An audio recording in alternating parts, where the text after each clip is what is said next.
So welcome to day 17 of this really huge journey. I think it'll go definitely beyond 100 days, but yeah, you're scratching the tip of the iceberg, which is great. So yeah, so what I'm going to talk about today is AI prompt engineering. So before I start off, I'd like to know what any one of you, what you think a prompt means, the word prompt. It could be technical, it could be general, anything. What do you think the word means? Anyone? Just like responding. Responding. Okay. So yeah, so that's right. I think that's what we all immediately when we think of the word prompt, that's what we feel. But there are two aspects of prompting. The word prompt itself, when it comes to AI, generally that's probably what Prasanna said. But when it comes to AI, there are two aspects of prompting. One is training. So that is, you are training your AI model to respond in a particular way. So that is the training aspect of prompting. The other is telling, plain simple telling, which all of us do on a daily basis. Say, for example, if I'll move on to my next slide. Yeah. So if I say, if I want my AI model to do something for me, that is just telling. But if I'm going to train it, if I'm going to design it to do something for me, then that's a different kind of prompting. So these are the two aspects of prompt engineering. So what and why exactly it is from a technical point of view is, it is also known as in-context prompting.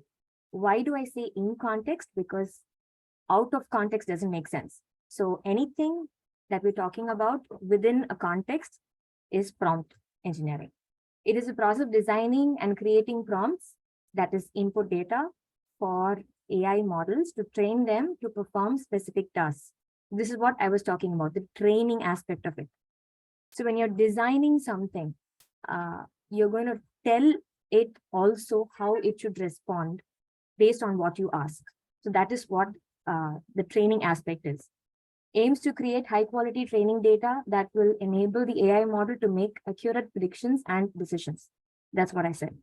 And I think this is where our learning of AI starts, because without prompting, there is no delivering, there is no developing. So before you know what you want to get done, before you know what you want your model to do, there is no point in starting anything. So it's an essential step in the development and deployment of AI systems. Now, there are two basic approaches for prompting in AI. And I'll give you the definition of these two using a simple example.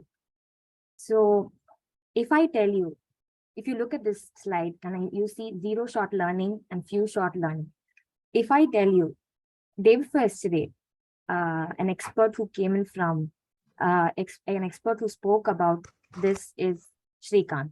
Now that is zero shot learning. So you're basically I'm telling your minds that this person spoke about this day before yesterday. But if I give you additional examples, like, or additional instructions, like he came from IBM, he works for IBM Research Labs, then I'm giving you a lot of extra, let's say, extra settings or extra parameters that you are going to use to tell your mind to recollect what happened day before yesterday.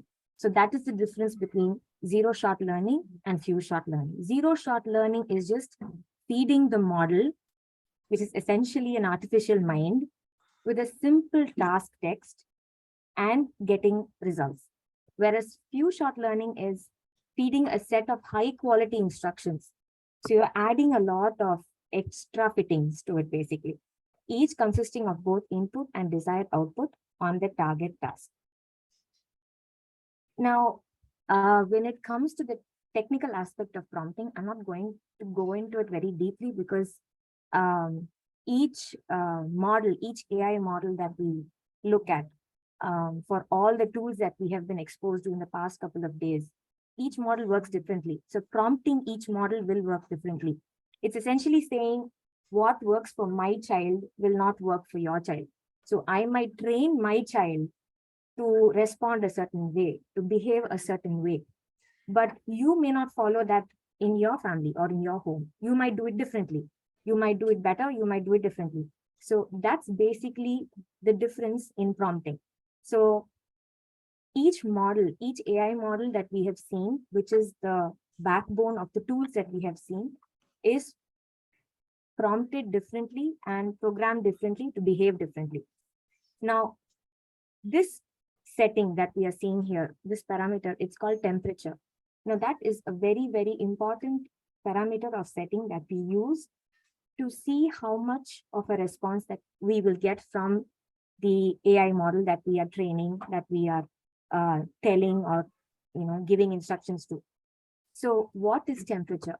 A measure of how often the model outputs a less likely token. So to understand that a little better, Hello. someone say anything? Okay, so to understand what this term exactly means, higher temperature means more creative choice of words, which means that if you want more precise, a better output, then you are going to have to give a higher temperature. So when you design your AI model, when you design prompts for your AI model, you will have to give a higher temperature setting. When you design it with a lower temperature setting, you're basically going to tell the AI model to accept any generic input. And it could be a very, very basic string that somebody would give, and you can give any kind of result. So that is what temperature setting does.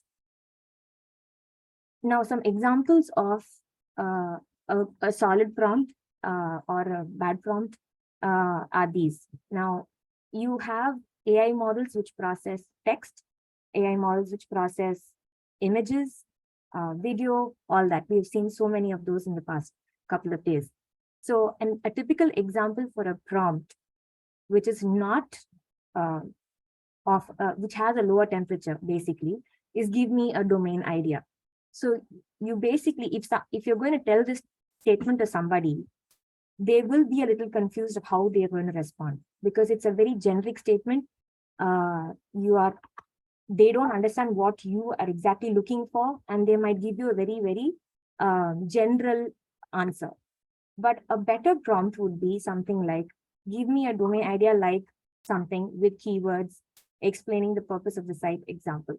So what am I doing here? I'm adding some attributes. I'm adding some more explanation to my prompt so that I get a more specific, more creative output to from the AI model. So that's basically what examples are for prompts.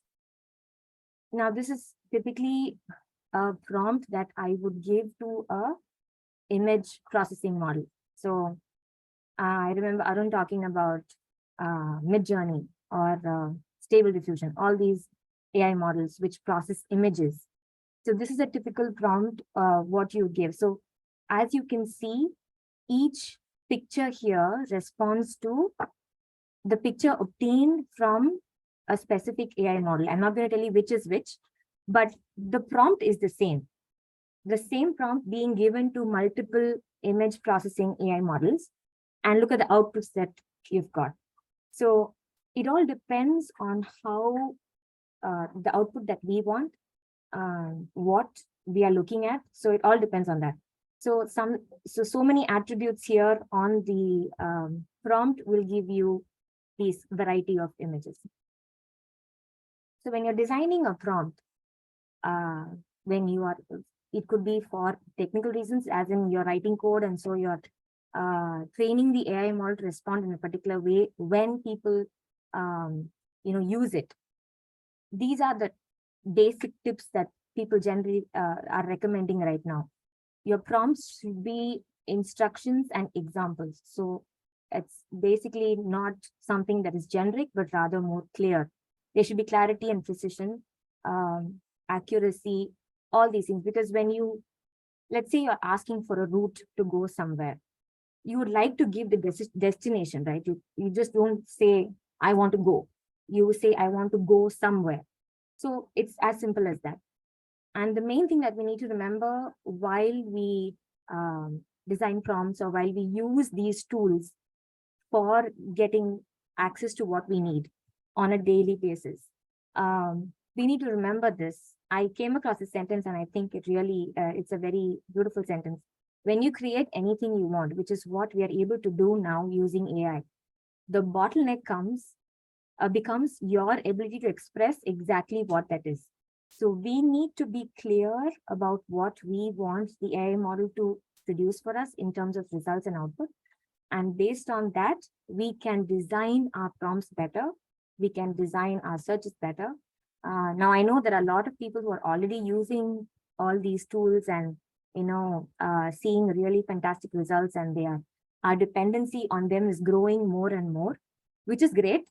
But I am hoping that because of this, um, this depends completely on us. So if we want to use a tool to the best possible way, prompts are where your expertise will be. Prompts are where your difference you will make. So this is prompt engineering in a real small nutshell. There is a lot more to it. Maybe in the future we have the chance to look at it more deeply, but this is what prompt engineering is all about. So if anyone has any questions?